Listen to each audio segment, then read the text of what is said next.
Cuando nosotros pensamos en organizar este seminario científico dedicado con el título que le hemos puesto El pasado de una ilusión, como guiño a un libro muy importante que escribió François Furet sobre el ensayo comunista, sobre la idea comunista en el siglo XX.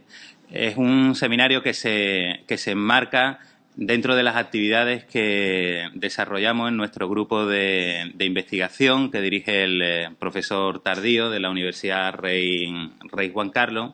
Entonces nos planteamos abordar el centenario de la Revolución Rusa y todas las influencias que esa revolución empezó a generar tanto en la España de la época como posteriormente en la España de los años 30, que es el marco en el que se inserta este proyecto de investigación de excelencia del Ministerio de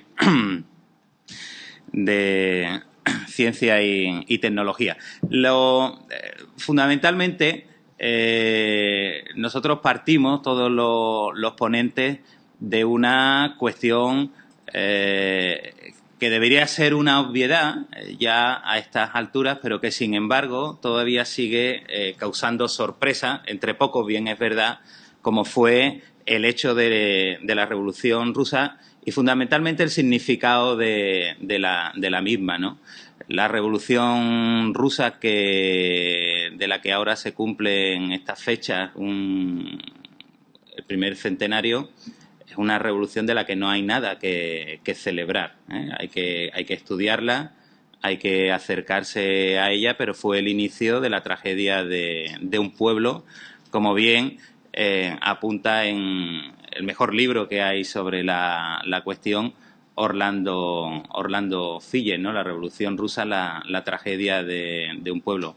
Porque si al principio esa revolución pudo contar con cierto apoyo, ese apoyo que se buscó por parte de las filas bolcheviques fue un apoyo circunstancial, puesto que muy pronto los bolcheviques convirtieron a la propia población rusa en su enemigo, primero con Lenin y luego a lo largo de todo el periodo estalinista, ¿no? Y los libros que nosotros vamos teniendo a nuestra disposición pues ya empiezan a ocupar un espacio bastante importante. Hay que tener en cuenta que desde el punto de vista historiográfico estamos ahora abriendo las puertas de par en par a nuevos estudios.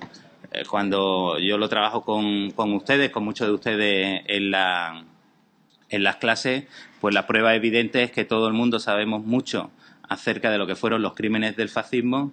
Todo el mundo puede hacer inmediatamente una lista bastante enorme de los campos de concentración y de todas las acciones que llevaron a cabo los nazis durante la Segunda Guerra Mundial, pero nadie, lamentablemente, sabe poner dos nombres, uno detrás de otro, de campos de concentración soviéticos, cuando ese territorio de 22 millones de kilómetros cuadrados estuvo jalonado de campos de concentración. Fue una auténtica tragedia la que se inició en 1917 y nosotros partimos de ahí.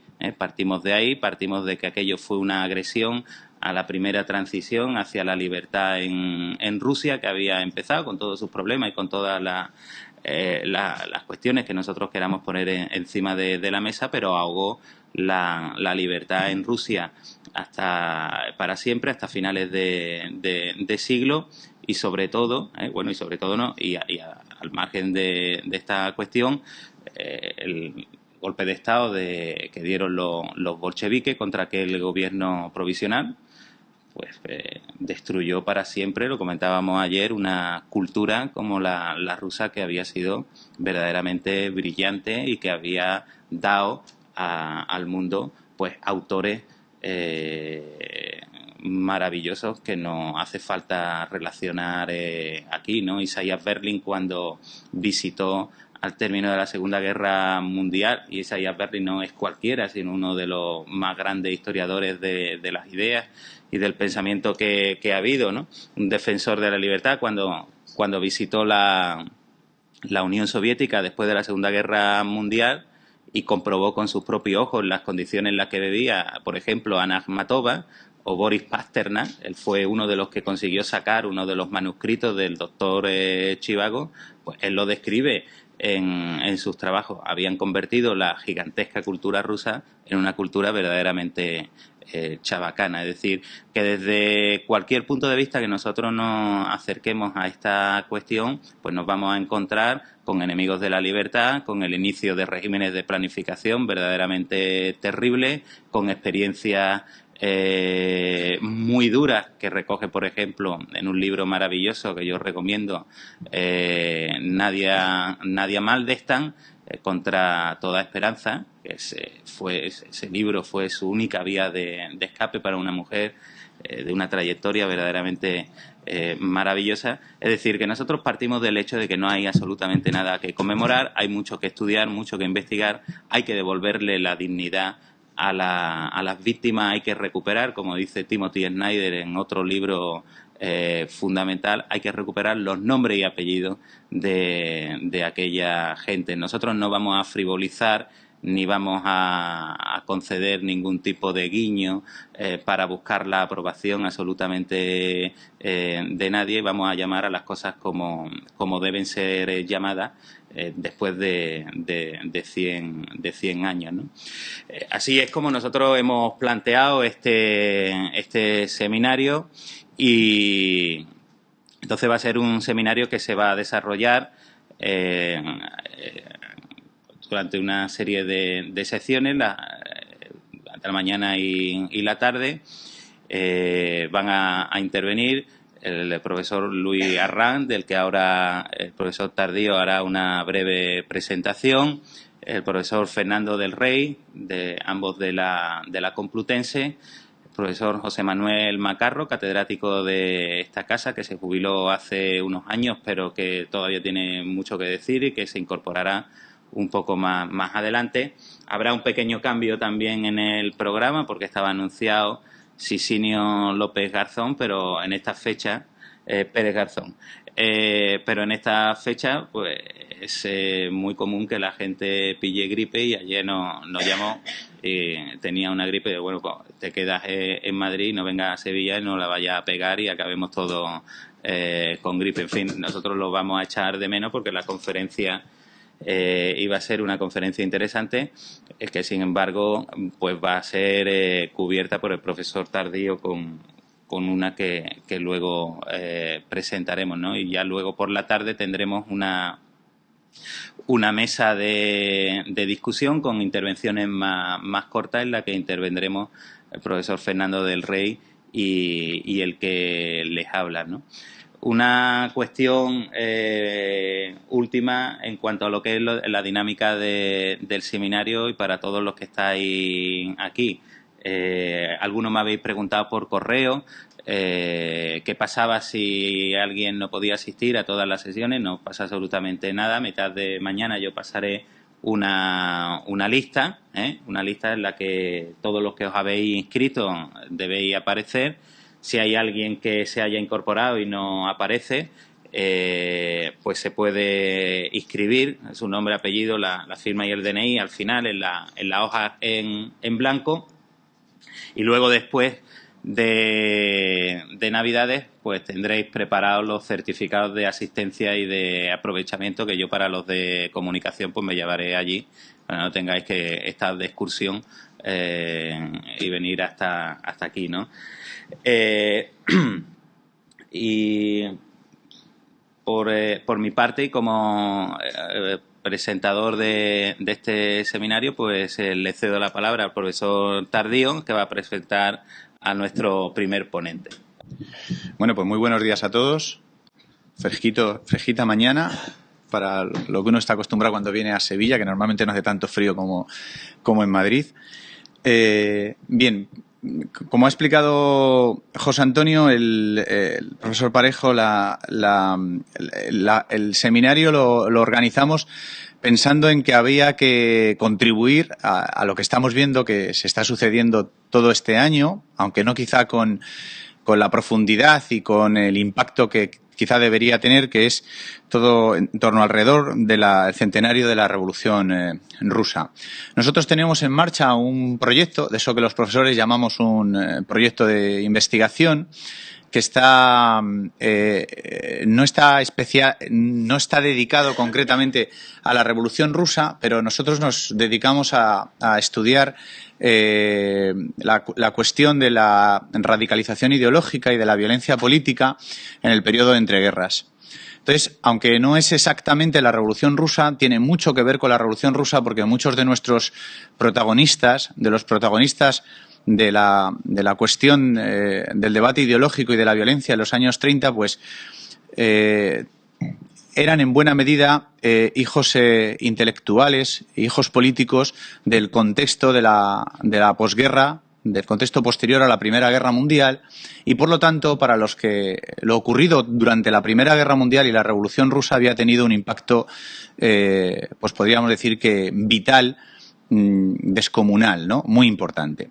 Entonces pensamos que sería muy interesante contribuir al estudio de la Revolución Rusa y a difundir y a divulgar la importancia que tiene, como dice José Antonio, no el hecho de conmemorar, pero sí de estudiar y de analizar desde el punto de vista de la historia y no de la memoria, sino de la historia, el impacto de la Revolución Rusa en España, dedicándole también dentro de este ciclo, especialmente por la tarde, una parte a una cuestión que siempre es relevante y es cómo la revolución, la idea de revolución, siguió actuando mucho más allá del año 17, 18 y 19 y tuvo un impacto, pues, por ejemplo, muy importante en la quiebra de la convivencia en la España del año 36.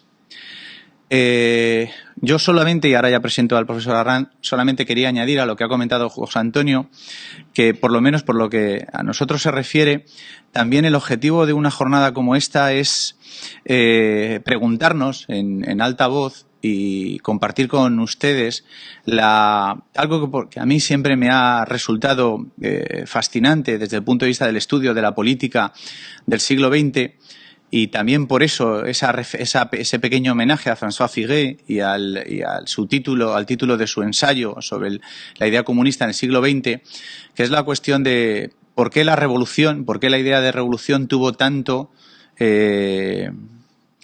impacto y un recorrido tan prolongado en un siglo que, por otro lado, nosotros identificamos como el siglo del progreso político, el siglo de la conquista de la libertad, el siglo de la consolidación de las democracias liberales, el siglo del avance del estado del bienestar.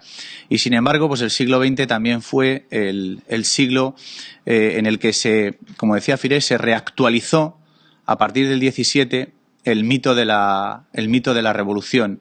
Y la revolución pues se convirtió en una fe, se convirtió en un elemento que iba más allá del hecho de la simple o importante, radical transformación de la sociedad y de la política, y se convirtió en una forma de hacer política, ¿no? En una forma de hacer política. Bueno, entonces espero que durante la jornada de hoy, desde distintas perspectivas y con profesores que han estudiado y dedicado muchos años de su vida a trabajar todas estas cuestiones y que las conocen muy bien, pues podamos contribuir un poquito, en la medida de nuestras posibilidades, a que ustedes tengan un mejor conocimiento de la historia política y social del siglo XX y, de paso, a difundir la importancia de un estudio serio y riguroso de la historia con mayúsculas, o sea, de la historia al servicio del conocimiento del pasado y no, en la medida de lo posible, no de la historia como una pura herramienta de acción ideológica, que esa es otra cuestión, ¿verdad? Bueno, la primera charla la va a impartir el profesor Luis Arranz Notario, que tengo aquí a mi izquierda. El profesor Luis Arranz Notario, pues, buenos días. El profesor Luis Arranz ya está jubilado, pero hace muy poquito. Fue durante muchos años profesor del área de Historia del Pensamiento y los Movimientos Sociales en la Facultad de Ciencias Políticas en la Universidad Complutense. pero más allá de su condición académica, pues el profesor Arranz, desde también hace mucho tiempo, es uno de las personas que yo creo que mejor conoce y mejor ha estudiado en España eso que un sociólogo español afincado en Estados Unidos y muy brillante, que yo les recomiendo mucho, que se llamaba Juan José Linz, pues eso que Juan José Linz llamó la quiebra de las democracias, ¿no? El profesor Arranz es un gran especialista en el estudio de la política en el periodo que va desde, la final de la Primera Guerra Mundial hasta el comienzo de la Segunda Guerra Mundial. Y además, dentro de una tradición que en su área de conocimiento pues ha tenido otros representantes, el profesor Arranz, y a mí eso siempre me ha fascinado de su trayectoria intelectual y académica, siempre ha intentado insertar el estudio de lo que ocurrió en la España de la crisis, de la quiebra de la monarquía, de la Restauración y la Segunda República, ha intentado insertarlo en una reflexión constante sobre comparada con nuestro entorno. Y eso no siempre ha sido lo habitual en los estudios en España, que es pensar un poco más allá de nuestro pequeño territorio, mirarnos un poco más allá de nuestro ombligo, ¿no? Entonces, el profesor Arranz, yo he aprendido mucho siempre escuchándole y leyéndole, precisamente porque siempre tiene algún comentario, algún detalle tremendamente provechoso, de esos que hacen que se encienda rápidamente la bombilla de quien le escucha o le lee, para pensar en, bueno, ¿y de qué estar hablando cuando se refiere a los países nórdicos, a Francia, a Italia? Pues porque tiene un gran conocimiento de la historia política de otros países. Y eso, la verdad, yo se lo recomiendo a todos ustedes, oxigena y ayuda mucho a comprender de forma más rica y más compleja la historia política española. Bueno, invitamos al profesor Arranz porque él, además, pues empezó su recorrido investigador estudiando la excisión en el Partido Socialista y el surgimiento del partido, de ese pequeño grupúsculo que se convertiría en el Partido Comunista de España a comienzos de los años 20. Y, por otro lado, pues entre nosotros, en nuestro área de conocimiento, en nuestro ambiente intelectual de trabajo, pues él siempre ha sido y seguirá siendo una referencia muy importante para todo lo que tiene que ver con el impacto de la Revolución Rusa en la evolución de la política y de la competencia ideológica en la España de los años 20 y de los años 30. Entonces, bueno, le cedo la palabra, le quiero dar las gracias por haber aceptado nuestra invitación y estar hoy aquí con nosotros. Le escuchamos durante un buen rato y luego después, cuando termine, le podemos hacer las preguntas, las reflexiones o los comentarios que sean oportunos. Y después pararemos un ratito para tomar un café, ir al baño o lo que sea, y retomamos el programa después de ese pequeño paréntesis.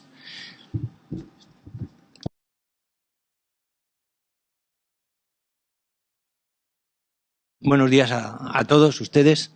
Yo agradezco muchísimo las cariñosas y muy amables palabras de Manuel Álvarez Tardío, que tengo solo que hacerle un matiz. Yo, más que jubilado, soy prejubilado. Pero claro, si ustedes vieran la Facultad de Políticas de la Complutense y la compararan con este maravilloso edificio, entenderían en parte el porqué. Además de estar en una ciudad magnífica como es Sevilla. De modo que ese matiz sí lo quería hacer. Y desde luego agradecerles a los dos, al profesor José Antonio Parejo y a Manuel Álvarez Tardío, el haberme invitado para poder hablar de este tema que, como ha dicho el profesor Tardío, pues es un tema con el que yo empecé a plantearme toda una serie de cuestiones sobre algo que en mi juventud era muy importante, ¿no? Que era pasar de la dictadura a la democracia. Y yo, entre mis experiencias fundamentales, pues recuerdo la de haber visto cómo se forjaba, cómo se creaba una democracia, qué ayuda a una democracia y qué la amenaza. Y en ese sentido, y con relación a la Revolución Rusa, pues les podría decir que en los años 70, todavía en los años 80, yo hubiera oído: es el acontecimiento fundamental del siglo XX. algo así como el principio de una transformación cualitativamente superior que marcaba el rumbo de la civilización. Había una versión más, digamos, pragmática, más operativa, que consistía en considerar la Revolución Rusa como, al hilo del estalinismo, es decir, de la industrialización estalinista, la colectivización agrícola y demás, como una forma de express de conseguir la modernidad. Y eso se vendió sobre todo hacia el tercer mundo, los países subdesarrollados, como el mérito esencial de la Revolución Rusa. Bien, habría que decir que desde el punto de vista de una civilización que cualitativamente fuera superior y que había empezado continuando la obra de dos revoluciones previas, la inglesa del siglo XVII y la francesa de 1789, y nos hubiera llevado, según las promesas de Lenin en su Estado y la Revolución, a una sociedad sin Estado, donde las cocineras pudieran administrar el Estado, sin clases, en fin, una utopía de esas características. De eso, para 1918-19, es decir, ni al año, eso estaba definitivamente eclipsado, anulado. Lo que se crea al mes de tomar el poder los bolcheviques fue la Checa, y la Checa no tuvo nada que ver con la extinción del Estado, sino con la extinción de todos los enemigos del partido bolchevique, incluidos los disidentes dentro del partido bolchevique. Y luego, desde el punto de vista de la Revolución Rusa como proceso industrializador, modernizador, acelerado, etcétera, lo mejor que produjo el comunismo en Rusia fueron los chistes. Hay algunos magníficos, como el del tren de la historia, por ejemplo, que es que lloras de risa. Y concretamente hay una frase que esto de la industrialización, la modernización, lo define muy bien. Según los rusos, el comunismo es la vía más larga para llegar al capitalismo. Y desde luego, si ustedes comparan la modernización e industrialización rusa con otros procesos similares, contemporáneos o posteriores, el caso español, el caso italiano, el caso japonés, el caso coreano, muchos otros, pues realmente el caso ruso no se puede considerar de ningún modo como un éxito. De todas formas, yo no intento ni planteo divagar sobre un asunto que es gigantesco, extraordinario y que ocupará a los historiadores por generaciones, ¿no? El tema de la Revolución Rusa en todas y cada una de sus etapas. Yo voy a adoptar un punto de vista que es el siguiente. Con relación a España y lo que era la situación de España en los años finales del régimen de la Restauración, ¿qué significó la Revolución Rusa? Desde ese punto de vista, mi consideración de la Revolución Rusa es que fue el primero de los tres grandes ataques que prácticamente estuvieron a punto de derrumbar los sistemas de democracia representativa en Occidente. Fue el primero de esos tres grandes ataques. O sea, la primera gran quiebra de la democracia en el siglo XX fue la toma del poder por los bolcheviques en noviembre de 1917. Luego, cuando Mussolini, con la marcha sobre Roma, llegara al poder en 1922, vino el segundo golpe, que fue más lento y más suave, por así decir, porque el proceso totalitario no cristalizó, no se consolidó hasta 1926, 4 años después, y aún tendría nuevas etapas y se agudizaría en los años 30. Y finalmente está la llegada de Hitler al poder en enero del 33, Hitler canciller, y los 12 años que siguieron, que parecieron 1200 años de pesadilla, ¿no? Y donde pues la democracia alemana, la cultura alemana, la sociedad alemana, en fin, tienen ustedes la película del hundimiento, yo se la recomiendo, una gran película, desde luego, donde se ve perfectamente cuál fue el balance de la obra de Hitler. Hay que decir que este golpe, primer gran golpe a la democracia, coincide con un momento muy paradójico. La Primera Guerra Mundial fue una de las grandes calamidades, posiblemente la peor calamidad de la historia de Europa. Yo creo que desde las grandes invasiones de los siglos V al X, o desde la peste negra del siglo XIV, Europa no había pasado por nada más horrible y más frívolamente emprendido. En unas semanas, en unos meses, esto se ha acabado, llegamos a Berlín, llegamos a París, etcétera, etcétera, que la Primera Guerra Mundial. Pero la Primera Guerra Mundial es también la consolidación de un proceso de movilización democrática y de avance democrático que concretamente a los partidos socialistas de toda una serie de países los introdujo en el área del gobierno. Son los gobiernos de unión sagrada y, por lo tanto, los momentos en los cuales los partidos socialistas pasan de ser fuerzas de oposición, fuerzas de reivindicación, a ser fuerzas de gobierno. Pasa en Inglaterra, pasa en Francia, pasa por supuesto en Bélgica, pasa en países neutrales, como por ejemplo Suecia y Dinamarca, donde los socialdemócratas ya en el 17-18 empiezan a llegar al poder a base de coaliciones. Entonces, Lenin ve en esto algo a machacar, algo a destrozar, algo a descalificar de manera rotunda e inequívoca.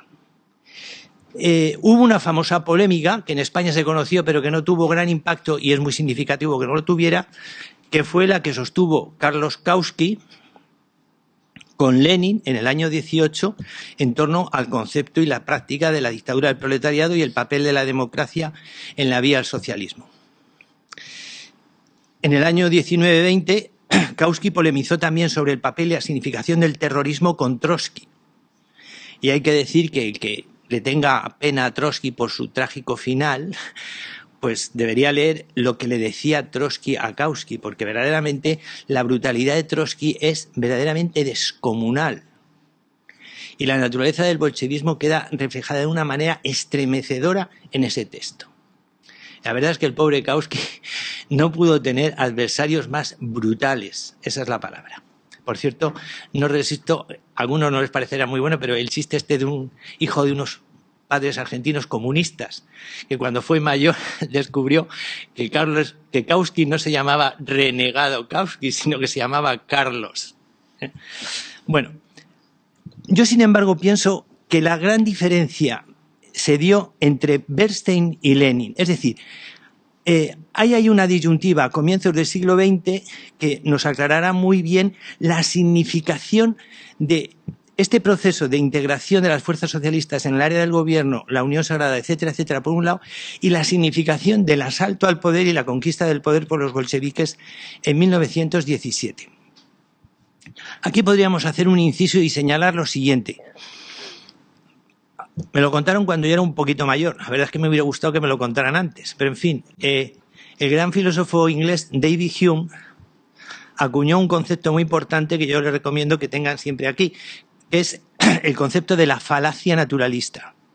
David Hume decía que nunca se puede deducir el deber ser del ser. Sin embargo, el marxismo pretende que por su penetración científica, por su capacidad de ir a la raíz de las cosas, el marxismo te dice no solo lo que es, sino lo que tiene que ser, que es al mismo tiempo lo que debe ser. Es decir, que anula la diferencia que existe, evidentemente, entre moral y análisis crítico, o ciencia, si ustedes quieren. Y que además presupone que podemos conocer la marcha de la historia y por dónde va a ir, y por lo tanto adueñarnos de lo que es el motor o los motores del cambio. Pues yo no creo que Bernstein, que era un judío alemán muy listo, muy honrado, muy valiente, supiera esto y o manejara el concepto de falacia naturalista, pero actuó coherentemente con él. Mientras que Lenin, por el contrario, despreciaría o hubiera despreciado, ya lo demostró en su obra que se llamó el comunismo y empirocriticismo, no, empirismo y empirocriticismo, no, materialismo y empirocriticismo, perdón, que escribió estando por ahí por Italia en el exilio en el año 1905 o 7, por ahí. Bueno, ¿qué es lo que yo quiero decir con esto? Porque no podemos entrar en ese debate de una manera muy detallada. Bernstein, a principios de siglo, les plantea a los alemanes una serie de cuestiones que siguen siendo hoy pues, fundamentales. La teoría de Marx tenía una serie de fallos esenciales. El socialismo debía ser un ideal ético, un ideal moral, pero no podía ser un determinismo económico que no había forma de demostrar. Primera cuestión. Segunda cuestión.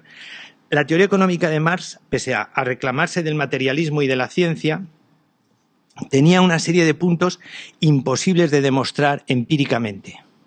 y que además la observación empírica demostraba que eran falsos o inexistentes. Por ejemplo, que los precios se determinaban por el concepto de Marx, que era fundamental, del valor trabajo.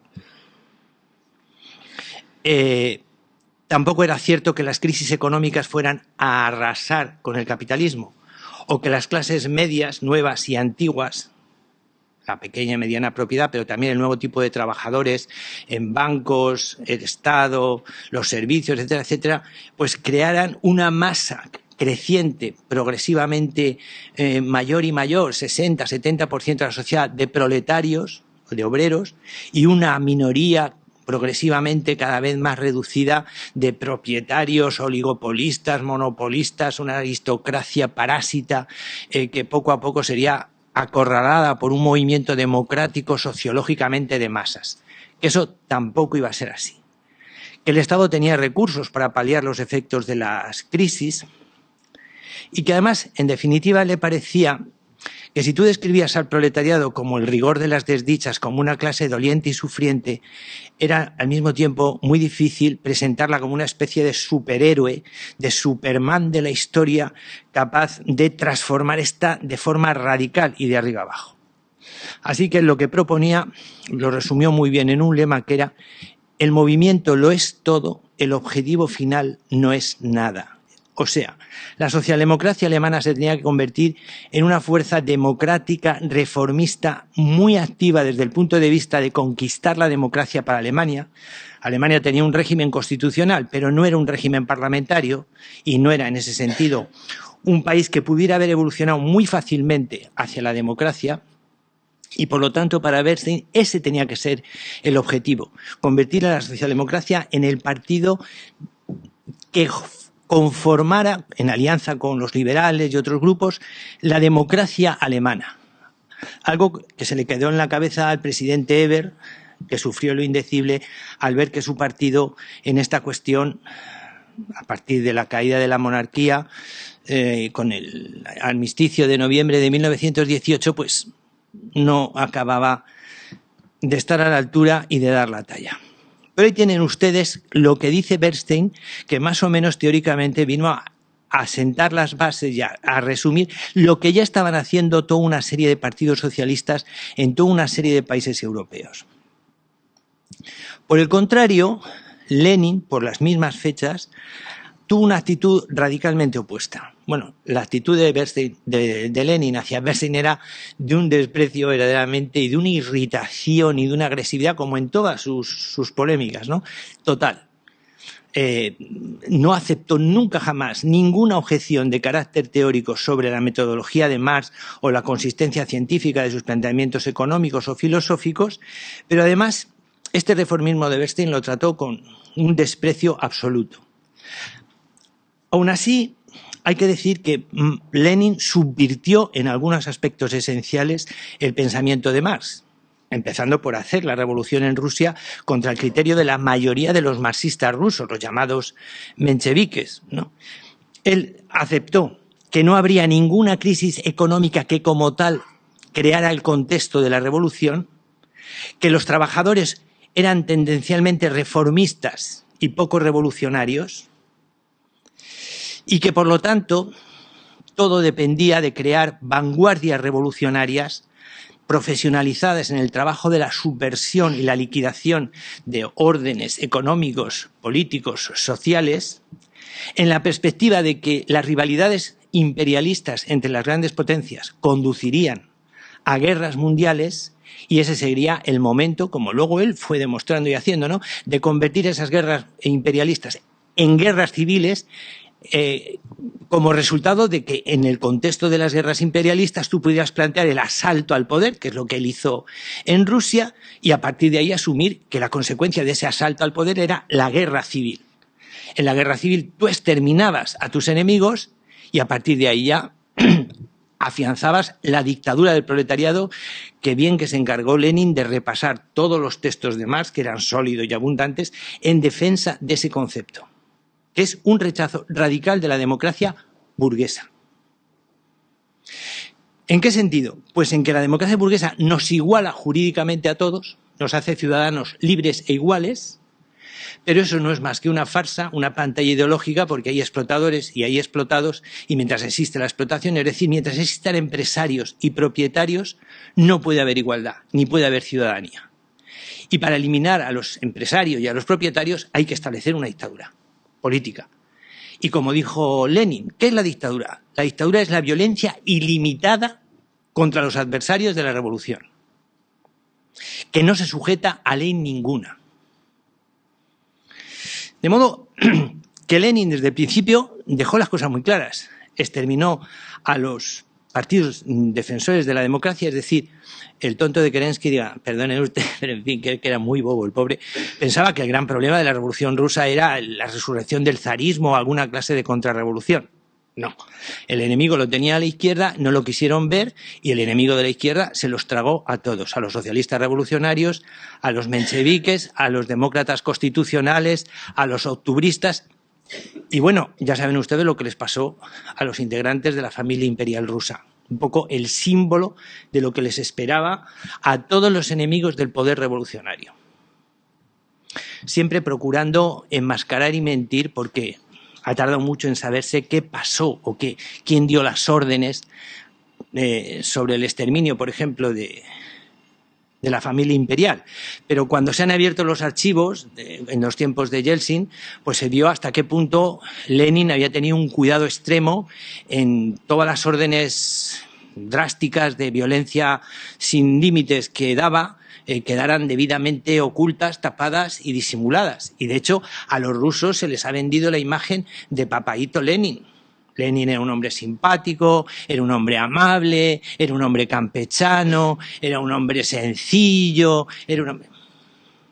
Papá Noel, poco menos. Bertrand Russell, sin embargo, que lo conoció en persona, el gran filósofo inglés, en 1920 dijo que era el ser más malo que había conocido nunca. Inteligente, pero sin sentido moral alguno. Era un hombre cruel, sin escrúpulos y muy cobarde. El primero que salía huyendo siempre era Lenin, lo que no le disminuyó nunca el prestigio, ¿no?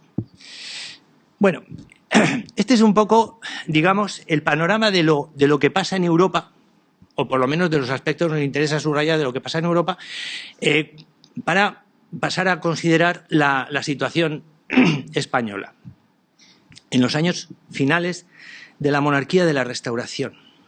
Bueno, hay que decir que hoy yo, con asombro e indignación, sinceramente, veo cómo se ha ido cambiando y girando la manera de entender nuestra transición a la democracia para ir poco a poco intentando configurar la monarquía parlamentaria de 1978 en algo así como la segunda versión de una restauración que a su vez, pues ya sabemos, farsa, turno, oligarquía, corrupción, opresión, explotación, dale que te pego, venga y dale.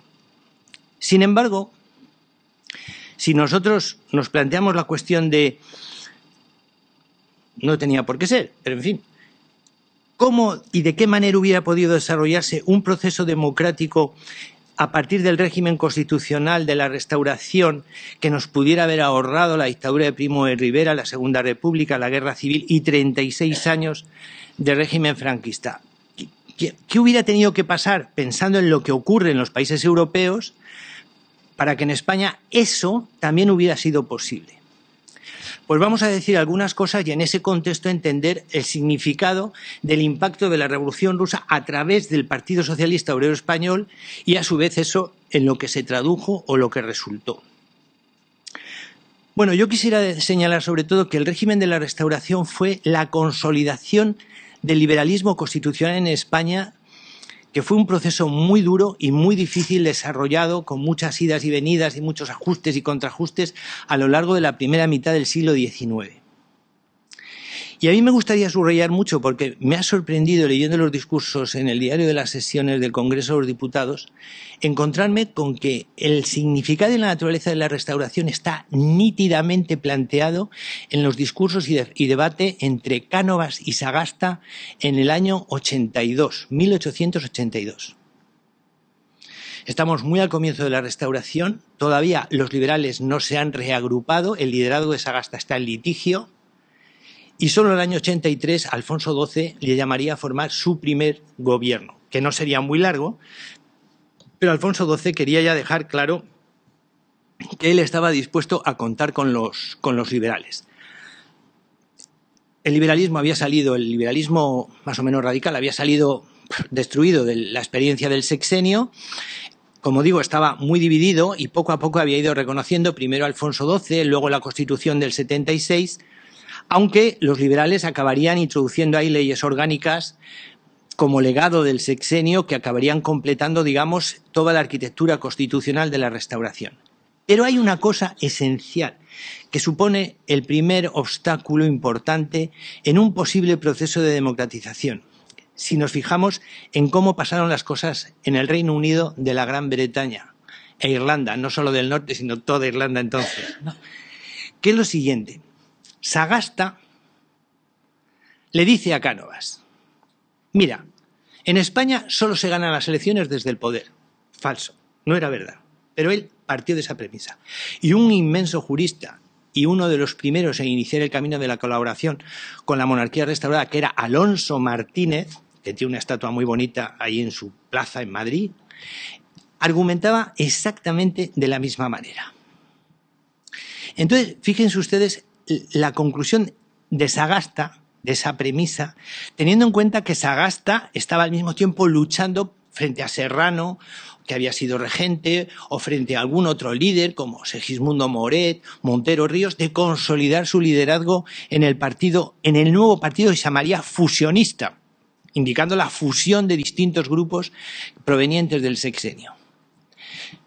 La conclusión que él sacaba de esto es que la alternancia en el poder, o sea, el ejercicio del poder por los liberales, tendría una premisa incuestionable, de la que hacían responsable a la corona. De forma que primero se llamaba al partido político conservador o liberal al poder. Y luego, si en las circunstancias posteriores ese partido demostraba suficiente cohesión y fuerza, se le daba el decreto de disolución. Y entonces se hacían las elecciones. Es decir, el pacto de la alternancia, que significaba renunciar al pronunciamiento militar, al levantamiento popular en la tradición progresista radical para acceder al poder, consistía en que las elecciones, y hay que decir que esto lo planteaba el partido defensor del sufragio universal, Sagasta no mucho, pero en fin, el sexenio, uno de sus grandes, por no decir el más importante de los cambios políticos que introdujo, aparte del cambio de dinastía, fue el sufragio universal. Pues bien, el defensor del sufragio universal venía a decir que las elecciones tenían que quedar en un plano subordinado. Porque miren, cuando ustedes se ponen a estudiar, y este es un aspecto que lo tienes delante de las narices, pero no lo ves, es que cuando había un cambio de gobierno, es decir, si por ejemplo los conservadores entraban en problemas, había una disidencia o lo que fuera, y dejaban el poder, y el rey llamaba a los liberales, Sagasta, por ejemplo, podía estar gobernando 3, 4, 5, 6 meses, hasta un año, con una mayoría conservadora saliente. Hasta que el rey le daba el decreto de disolución. Se hacían nuevas elecciones e invariablemente, claro, el Partido Liberal tenía a su vez la nueva mayoría. Entonces, todo esto de desgañitarse con la corrupción electoral, el caciquismo, los pucherazos. Tengan ustedes en cuenta que las elecciones se organizaban en el Ministerio de la Gobernación, con el encasillado, y el ministro de la Gobernación y el presidente del Consejo tenían la obligación no solo de garantizar la mayoría de su partido, sino de asegurarle una representación digna a todas las demás fuerzas políticas. Esto es demasiado razonable. Yo creo que el problema que tiene esto es que era demasiado sensato. Y sobre todo, imperdonable en el caso de los liberales, sinceramente. Cánovas protestó. Cánovas dijo que aquello era completamente, digamos, chapucero, horrible. Pero Sagasta estuvo inequívoco. Si no queréis que volvamos a las barricadas de la madre de Alfonso XII, o sea, de Isabel II, ya os podéis concienciar de esto. No había, o sea, Sagasta no planteó yo quiero un sistema electoral con tales garantías o yo quiero que las elecciones siempre estén presididas por un gobierno neutral de funcionarios y jueces que no vengan de la política y no vayan a ir a la política. Él dijo, primero el poder y luego las elecciones. Por tanto, el modelo británico de democratización, que fue la competencia electoral de conservadores y liberales, porque a un genio conservador como Disraeli se le ocurrió que ellos, ampliando el sufragio, tenían más que ganar que los liberales y los hechos le dieron la razón. Es decir, que tú ibas a las urnas y allí conquistabas la confianza popular con el voto, un voto que ya era de 4 millones y pico, 5 millones de electores a comienzos del siglo XX. Y la nueva regla que introdujo Disraeli, y es que si un gobierno tenía problemas en el Parlamento, no se recomponía la mayoría o se pasaba a darle el poder a la oposición con el mismo Parlamento, sino que se disolvía y se iba a las urnas para que la opinión decidiera si estaba con el gobierno saliente o prefería que fuera la oposición la que gobernara. Estas medidas basadas en la competencia electoral de masas de conservadores y liberales en España, como ustedes pueden ver, estaba o quedó cerrada. Cerrada porque la restauración de la libertad, la estabilización del régimen constitucional supuso este compromiso. Y por lo tanto ahí la cosa quedó bloqueada. Hay un aspecto que subyace a todo esto en el que yo no puedo entrar ahora, pero que en mi opinión es muy importante. En el debate intelectual, madre mía, de los regeneracionistas, bueno, la pesadez con los ayuntamientos, el centralismo, el caciquismo, los ayuntamientos, Maura con su ley de descuaje, el caciquismo, su reforma municipal. O sea, todo esto como si fuera la clave de que en España las elecciones fueran artificiosas, pactadas, en definitiva no eran competitivas. Olvida algo que es importantísimo, y es que cuando tú tienes que ir a elecciones competitivas con electorados millonarios, necesitas aparatos de partido, profesionales de la política que te organicen ese complejísimo proceso, que a comienzos del siglo XX era objeto de un debate feroz entre liberales y demócratas. Los liberales decían, estos aparatos políticos, los caucuses, los aparatos de los partidos, anulan la libertad, destruyen la libertad, manipulan a los diputados, engañan a los electores, ponen arquetipos, hacen marketing. Pero claro, no había tutía. O tenías un electorado reducidísimo de élites, o si tenías a millones de personas, les tenías que dar unos esquemas muy claros y unos canales para encauzar su voluntad, su objetivo, su opción, y esto se llamaban partidos, como dijo Masbebe, aparatos con líder. Partidos máquina con un liderazgo más o menos carismático, que no siempre había un líder carismático a mano.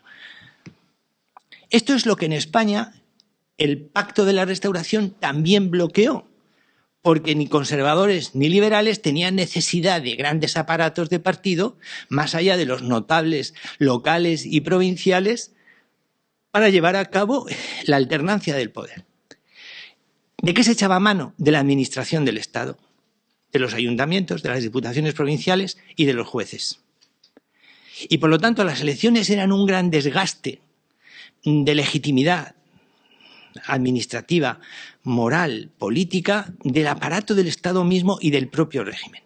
Y luego ustedes pueden darse cuenta de que a la corona le caía encima unas responsabilidades tremendas, porque era el árbitro. Cuando se habla de cambiar esto y lo otro, la gente nunca habla en España en ese periodo de la Restauración de las elecciones o vamos a ganar las elecciones como hacemos ahora, que todo lo fiamos a que en las elecciones cambie la mayoría, gane tal o gane cual. No, es su majestad el rey esto, su majestad el rey lo otro. El rey tiene que tal, tiene que cual, tiene que llamar a este, tiene que quitar a aquel, porque ese ya se puede. Y siempre la pelota, la adulación, el sobeteo y la amenaza implícita de hoy como no haga, como siga, como esto dure, ya hay reyes que gimen en el exilio, que acuérdese de su madre o de su abuela, etcétera, etcétera. Y claro, el rey no solo tenía que ser el árbitro de las peleas entre los dos partidos, de la rivalidad, digamos, sino de las tensiones constantes dentro de cada partido entre liderazgos alternativos.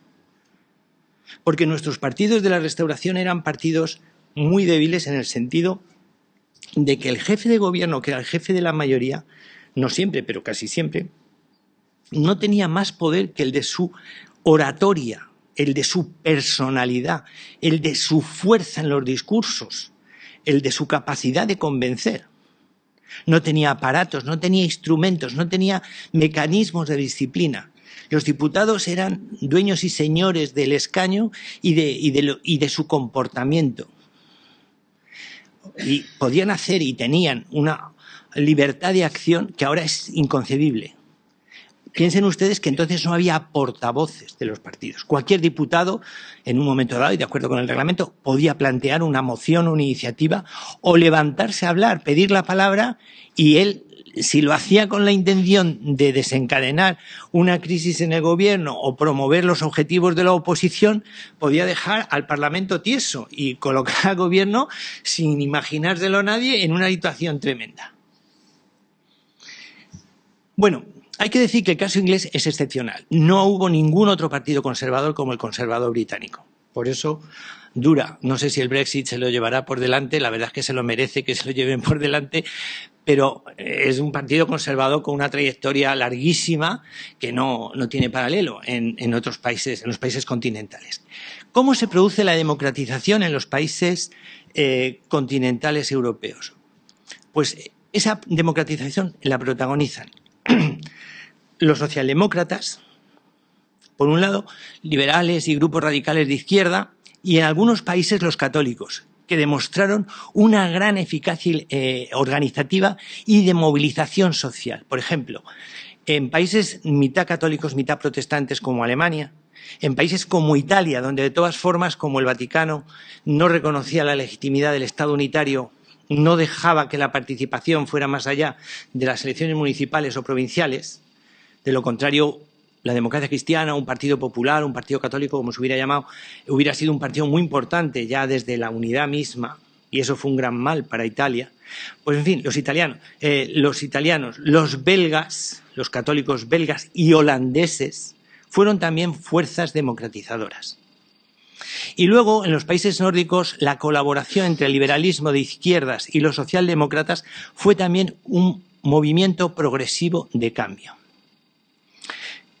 ¿Qué es lo que se produce en estos países? Pues un creciente avance de los que no son de la élite, de los que están fuera de las grandes instituciones, parlamento, élites políticas, etcétera, etcétera, hacia el interior de las instituciones a golpe de victoria electoral. Piensen ustedes que a comienzos del siglo XX, vísperas de la Primera Guerra Mundial, el Partido Socialdemócrata Alemán es el primer partido de Alemania con un 32% del voto. Es el mayor grupo parlamentario en un régimen que no es parlamentario. El Kaiser designa al canciller a espaldas del Parlamento y designa a quien quiere. Y no se atiene para nada, por unas razones un poco complicadas de explicar aquí ahora, a ninguna clase de dinámica de mayorías o minorías. Eso el canciller que se lo buscara. No. Pero en otros países, pues los socialistas son 80 diputados, 90, depende del tamaño del país, de las poblaciones, 80 diputados, 90 diputados, 60 diputados, 100 diputados, 110 diputados, en fin, son grupos ya muy significativos. Entonces, sencillamente, en la acción coherente de estos partidos, lo que se va produciendo es la exigencia de que la voluntad popular a través de las urnas se reconozca como el criterio esencial para formar un gobierno sobre la base del mecanismo parlamentario, es decir, de cuál o quiénes tienen la mayoría más sólida correspondiente a ese resultado electoral. Por tanto, la corona, que solía tener poderes mayores que la española en muchos países europeos, lo que tenía que hacer era guiarse por esos criterios y abandonar cualquier otro. Ahora, como demuestra muy bien el caso del sueco Hjalmar Branting, en Suecia, la gran virtud de los socialdemócratas, de los reformistas, traidores, etcétera, que hubiera dicho Lenin y otras cosas mucho peores, es que ellos entendían muy bien que para avanzar en un sentido reformista, tanto como pedir, tienes que dar garantías. Eso Branting, por ejemplo, lo tenía muy claro. O sea, tú no puedes dar la sensación de que primero pides hasta la muñeca, luego pides el antebrazo, luego vas a pedir el hombro y luego vas a llegar ya al cuello y vas a cortarle la cabeza al que te tiene que ir dando primero la muñeca, luego el antebrazo, luego el... No. Él tenía ciertos objetivos. Y luego otra cosa que en el debate con Lenin Branting dejó muy claro. Primero la democracia, después el socialismo. Primero vota la gente y si acepta un programa socialista más o menos importante, lo aplicaremos. Pero si la gente no lo vota y no lo acepta, bajo el control de las instituciones parlamentarias, nosotros no haremos nada por imponer el socialismo en nombre de nada que no sean los votos. Y en ese sentido fueron extremadamente cautos y prudentes. Optaron por las políticas sociales que nos son conocidísimas hoy, de salud, educación, pensiones, etcétera, y no tocaron para nada la propiedad ni la labor de las empresas. De modo que tanto en los países que se quedaron en la neutralidad durante la Primera Guerra Mundial, España entre ellos, como en los que entraron en la guerra por invasión, como en el caso de Bélgica o Francia o el Reino Unido, ese proceso democrático estaba ya con unos fundamentos sólidos en marcha. Y en España, por comparación con esos países, no había nada que hubiera impedido un proceso similar si éste hubiera llegado a producirse. No vamos a hacer ahora consideraciones sobre el caso italiano, el caso francés, que también tenían sus... En fin, ustedes piensan en el concepto de transformismo en la política italiana.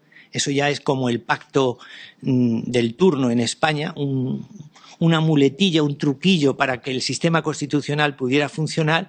Y luego en el caso francés se habla con mucha razón del parlamentarismo absoluto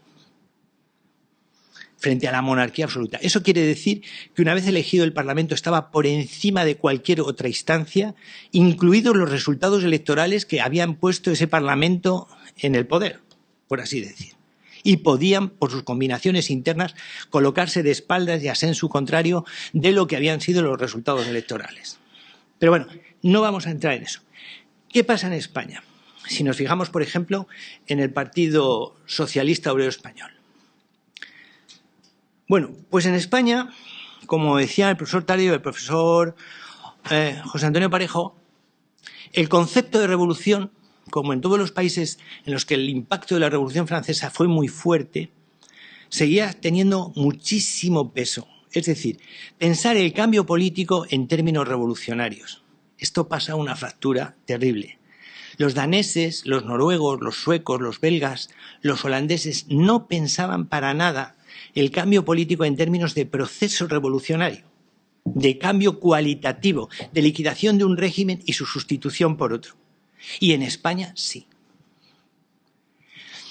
Hay una cosa que a mí siempre me llama mucho la atención. Así como en Francia los republicanos, después de la victoria de Luis Napoleón Bonaparte en 1851, cuando da el golpe y proclama poco después por 2 referendos, bueno, primero que él era estupendo el haber dado el golpe y haberse cargado el régimen del 48, pero luego que sí, que proclamara el Segundo Imperio, que qué bien, pues los republicanos hicieron una autocrítica tremenda bajo el imperio napoleónico en el que siguió vigente el sufragio universal.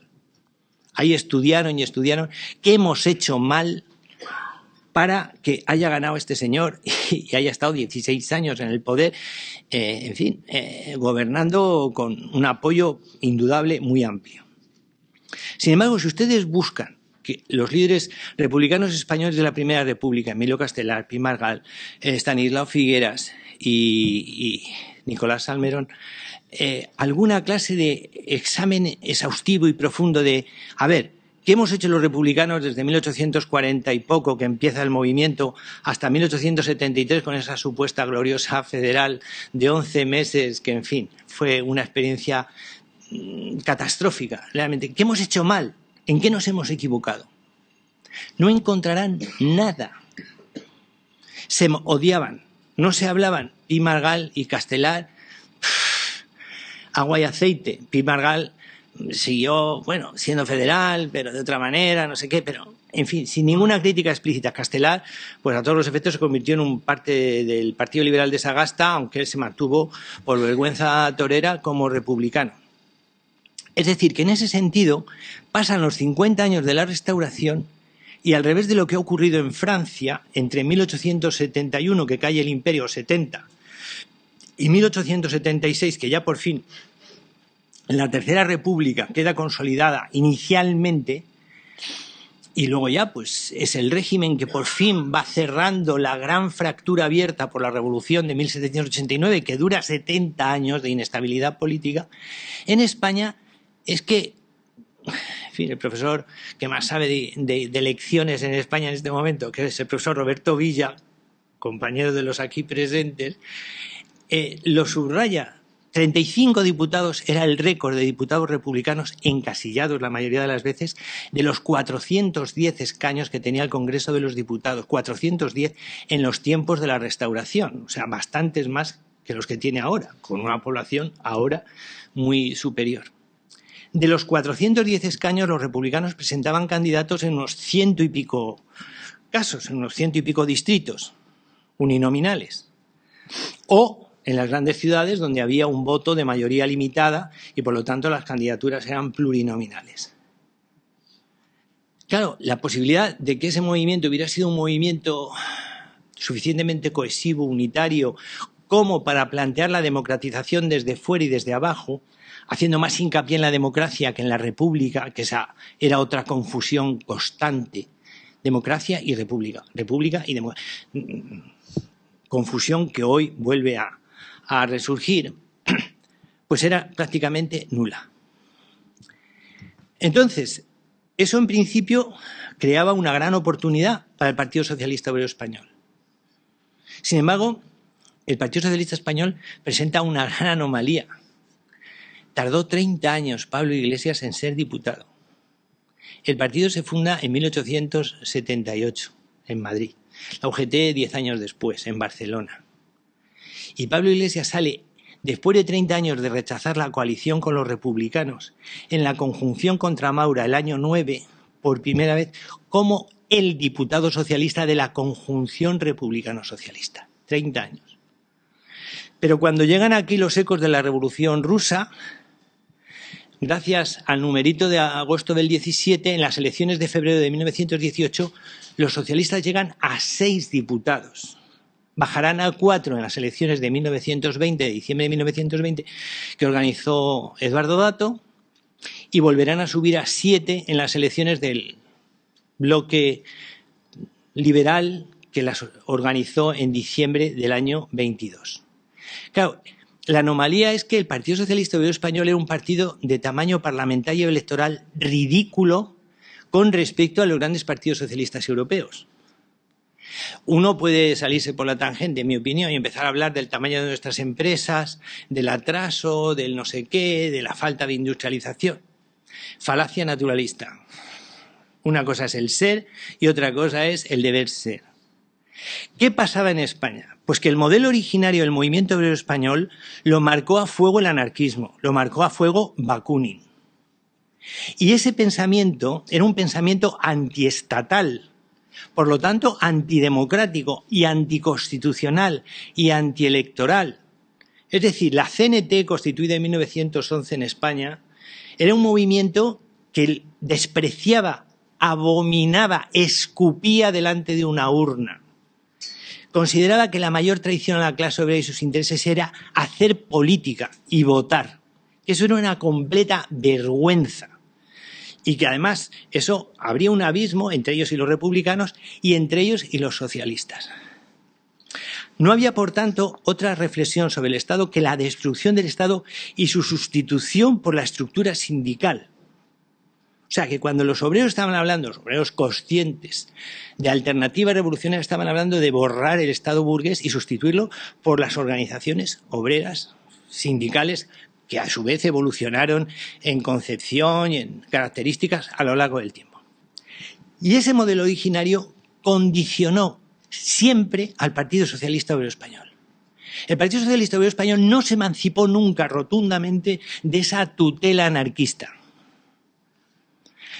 Lo único que, como eran muy literales y muy casuísticos, decían, sí, pero es que Marx señalaba que teníamos que utilizar la política como medio coadyuvante para conseguir ese anular el Estado y sustituirlo por las organizaciones sindicales.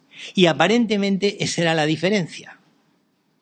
Los socialistas decían que tenía que haber un brazo legal del sindicato UGT, que era el PSOE, un partido totalmente subordinado al sindicato, y los anarquistas pensaban que eso era, pues, una política de traición, de claudicación, de contagio del mundo burgués y sus valores, porque ellos no necesitaban para nada la política, ni como medio ni como nada. Por tanto, en España, la capacidad democratizadora de las organizaciones obreras estaba cerrada, clausurada por su liderazgo y por su ideología. El mundo burgués, la Restauración, lo que fue, no. Era sencillamente no. Y la cosa del PSOE, pues era una cosa vergonzante, era una cosa... ¿Qué pasa? Que uno no encuentra reflexión sobre el Estado como instrumento de transformación una vez que el Estado se democratiza. Por lo tanto, la vía teórica que hubiera abierto camino a la vía práctica de convertir el socialismo español en un movimiento democratizador estaba a priori cerrada. Esto ustedes lo tienen que tener en cuenta para entender ahora lo que va a cerrar ya la conferencia en este último cuarto de hora, que es lo siguiente. ¿Cómo entendían entonces la política las fuerzas de la oposición antimonárquica, antidinástica? Bueno, pues republicanos y socialistas pensaban el cambio político en términos de revolución. Y la revolución era la que había habido en el siglo XIX. En el fondo, todos esperaban alguna clase de golpe militar, o de iniciativa militar, o de propuesta militar. Claro, lo de Palvía disolviendo la Cámara de Diputados en enero de 1874 y poniendo fin a la República Federal, cuando los diputados federales, que eran los únicos que estaban allí, porque prácticamente los demás partidos no concurrieron a las elecciones de mayo del año anterior,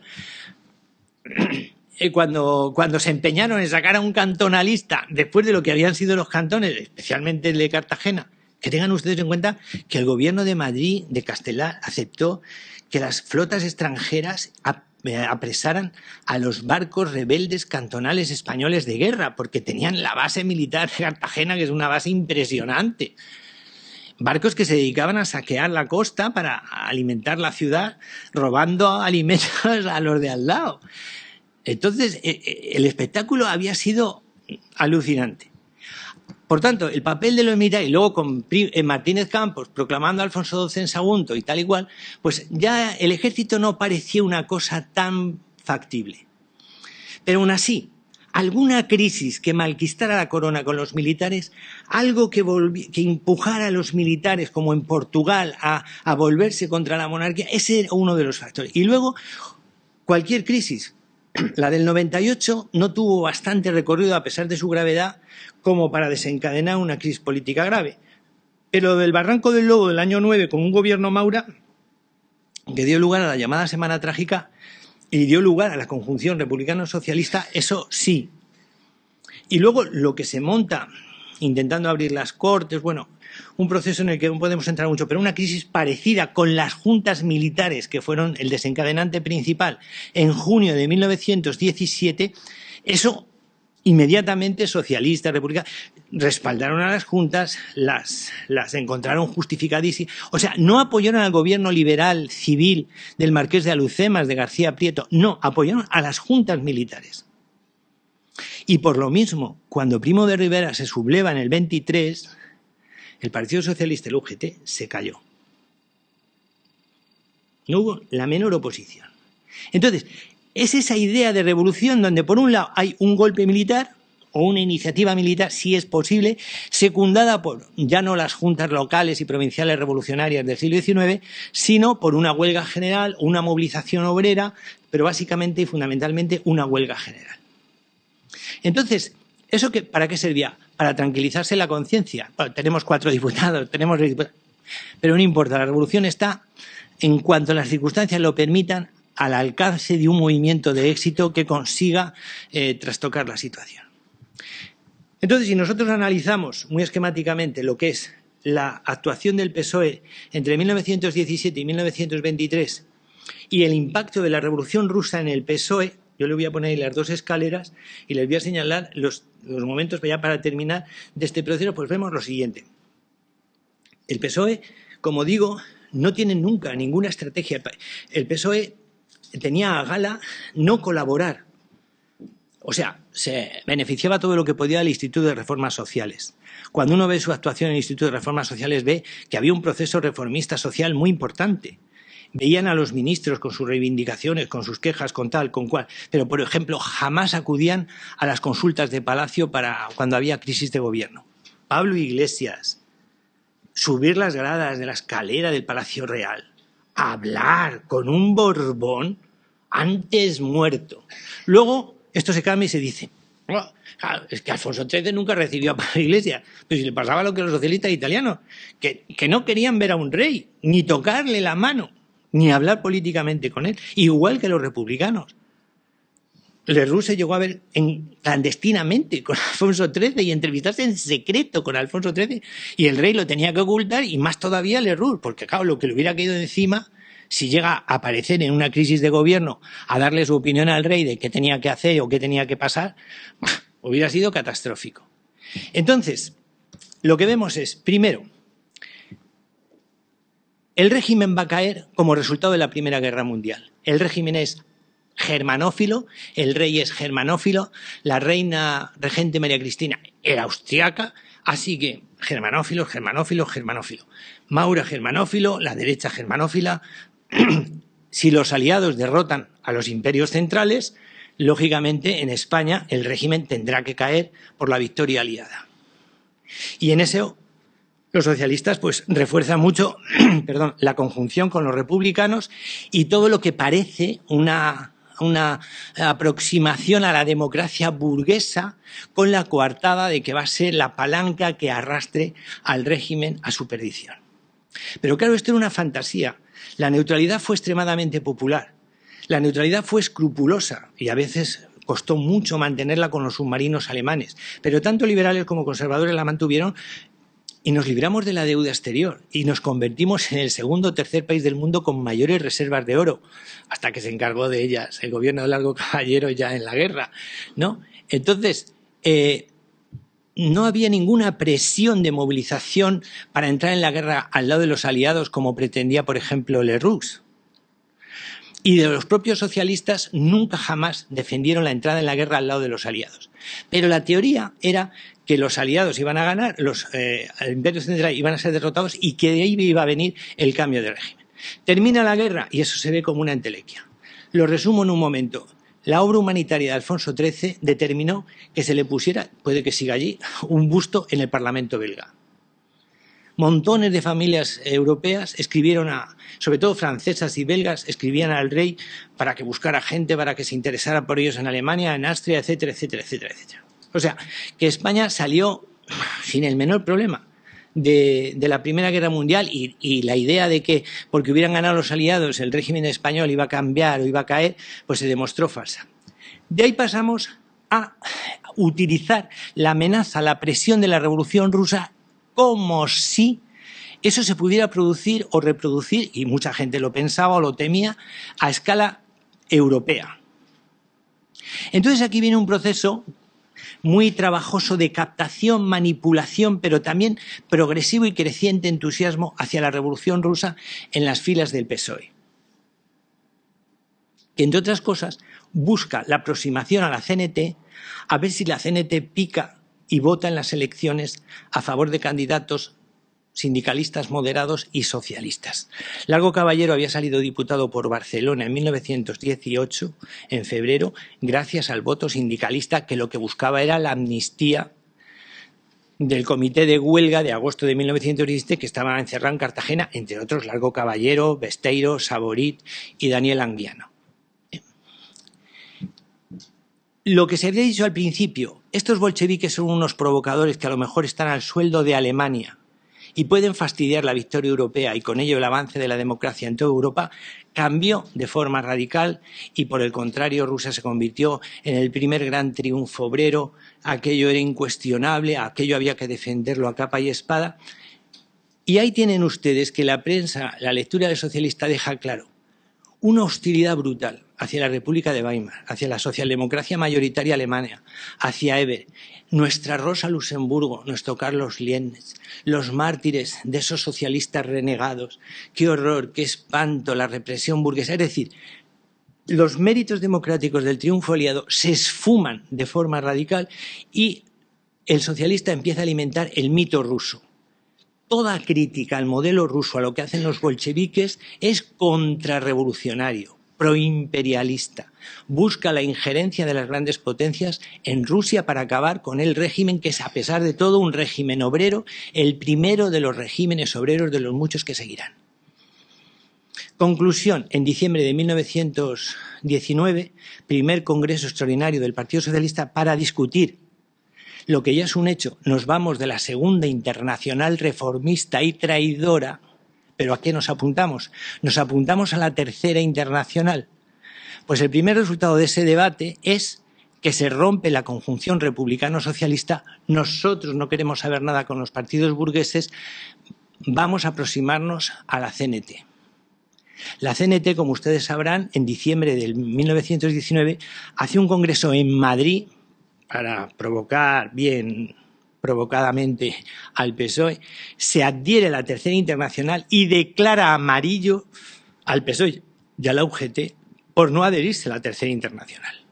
Es decir, el mensaje de la CNT a los socialistas es: os vamos a arrasar por contrarrevolucionarios y os vamos a invadir en todos los territorios donde predomináis para quitaros la supremacía, en Asturias, en el País Vasco, y por supuesto no soñéis con pintar nada en Cataluña y, si es posible, en Valencia.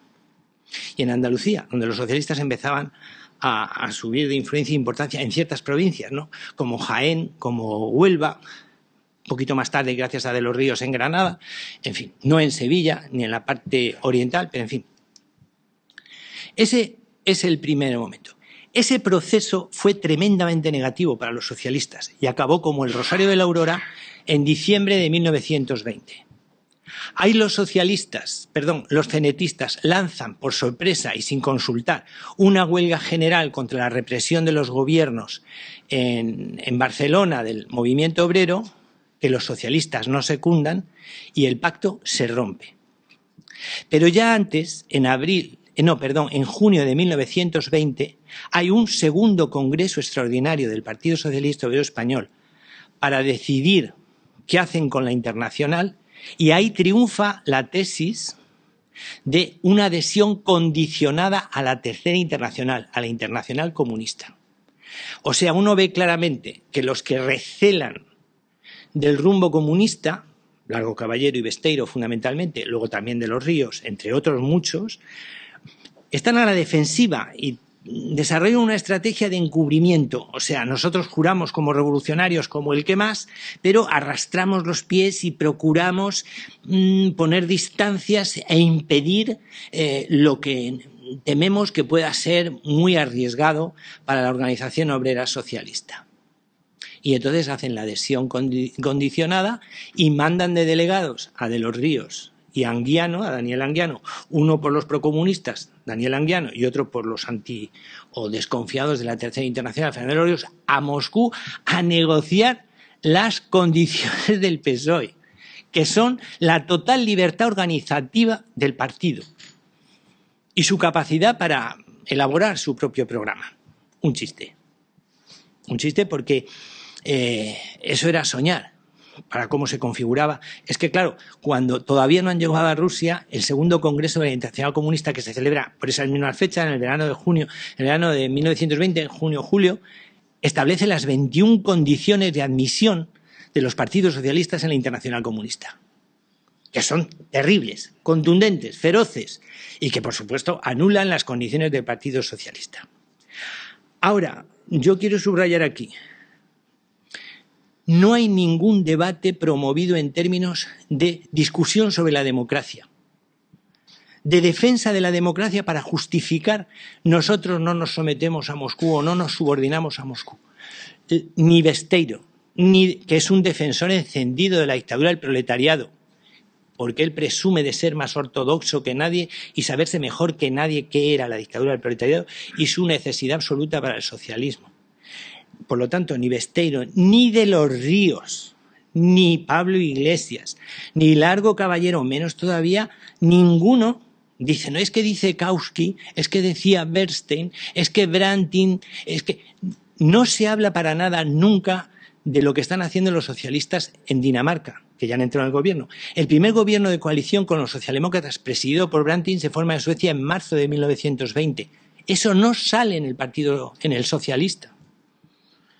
Por tanto, ahí están en un callejón que al final les resulta asfixiante, porque claro, la CNT no está dispuesta a hacer concesiones tampoco y les va arrastrando a lo que quieren que sea una quiebra organizativa resultado de un choque frontal con el Estado.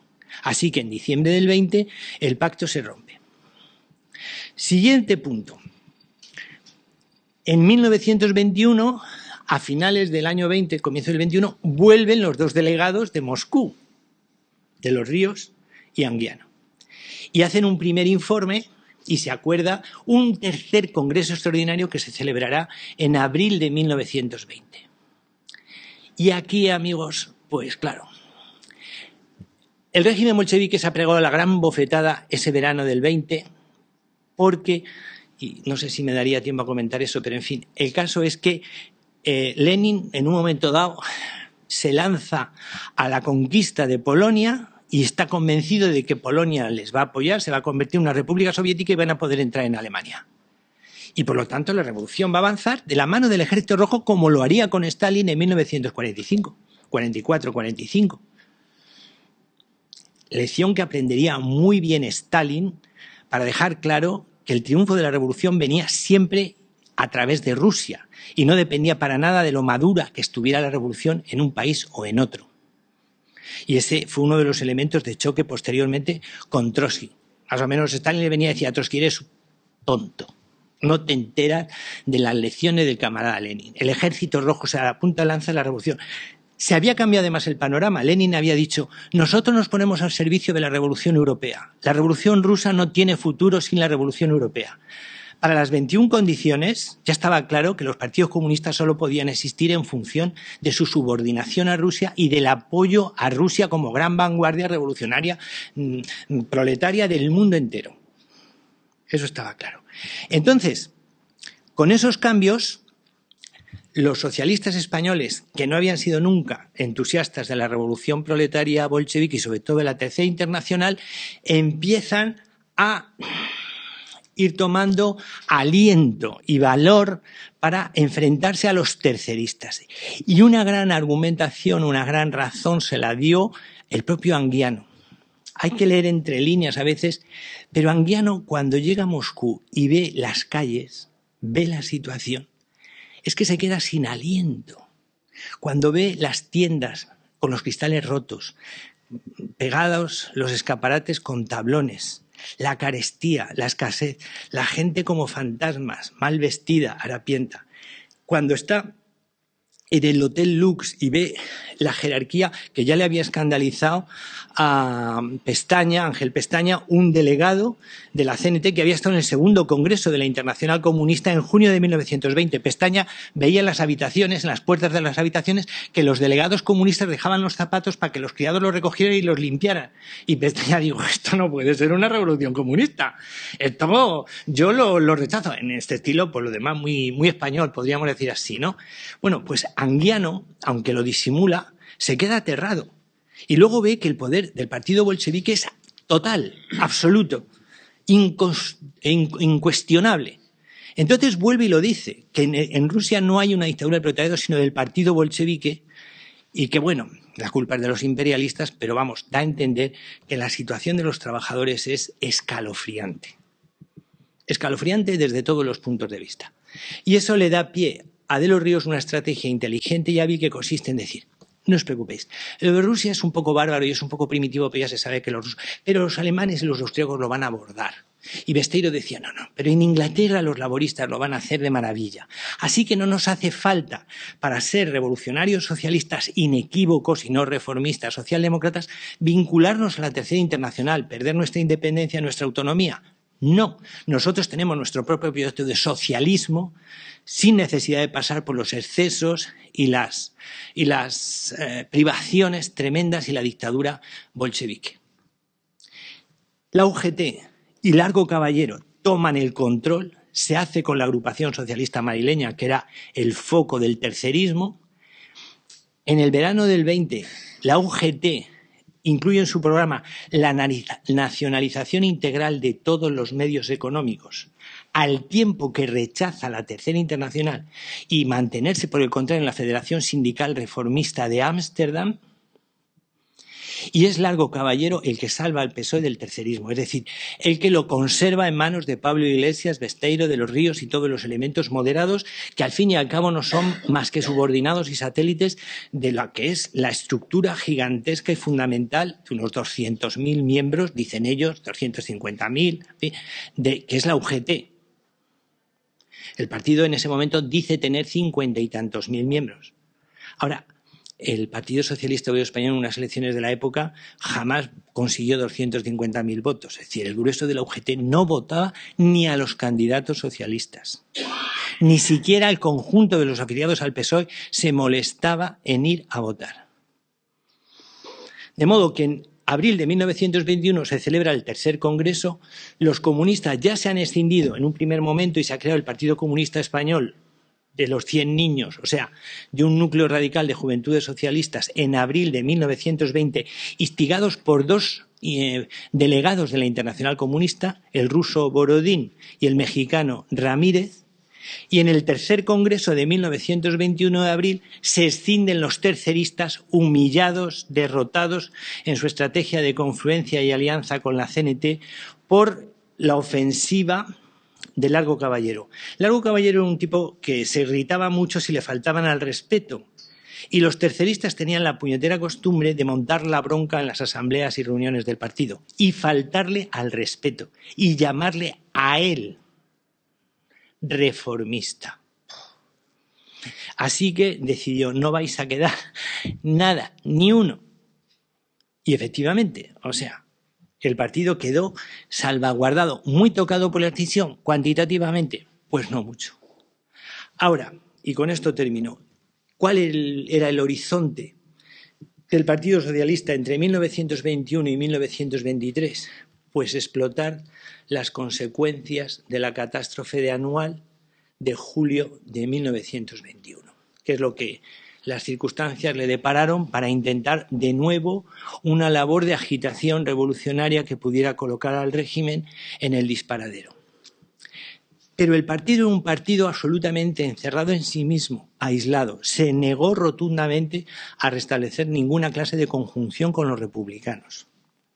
Y luego toda su argumentación política, que no desembocaba en ningún proceso de democratización, porque no podía ser con la monarquía. En un momento dado, Pablo Iglesias, del año 10, le dice a Melquiades Álvarez, pero qué pesado eres con esto de las reformas dentro de la monarquía.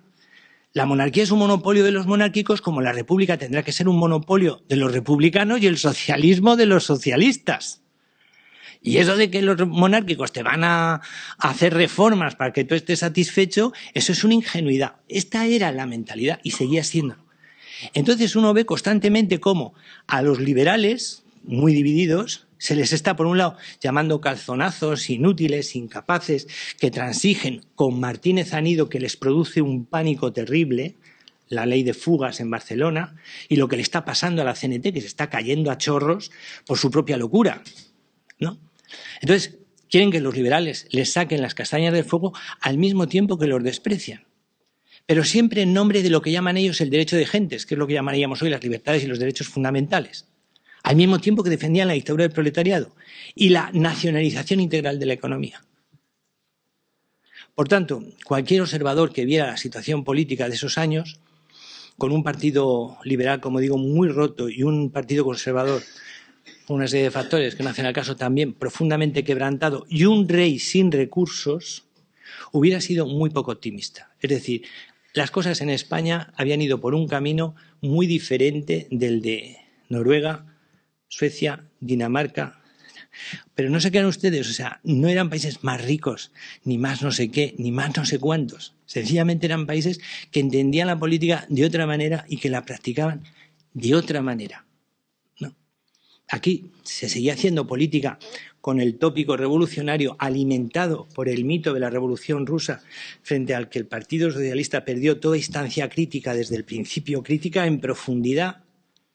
Y el resultado fue que la democracia no nos visitó, sino que acabamos perdiendo el régimen de la monarquía constitucional y luego, como demostró otra serie de casos en Europa, la ruptura de la Segunda República, igual que había pasado en Alemania o en otros países, no forjó una nueva democracia, sino una crisis más profunda de la democracia, de lo que no se pudo extrañar, porque es que las carencias en la etapa final de la Restauración ya estaban muy claras, se veían con bastante evidencia.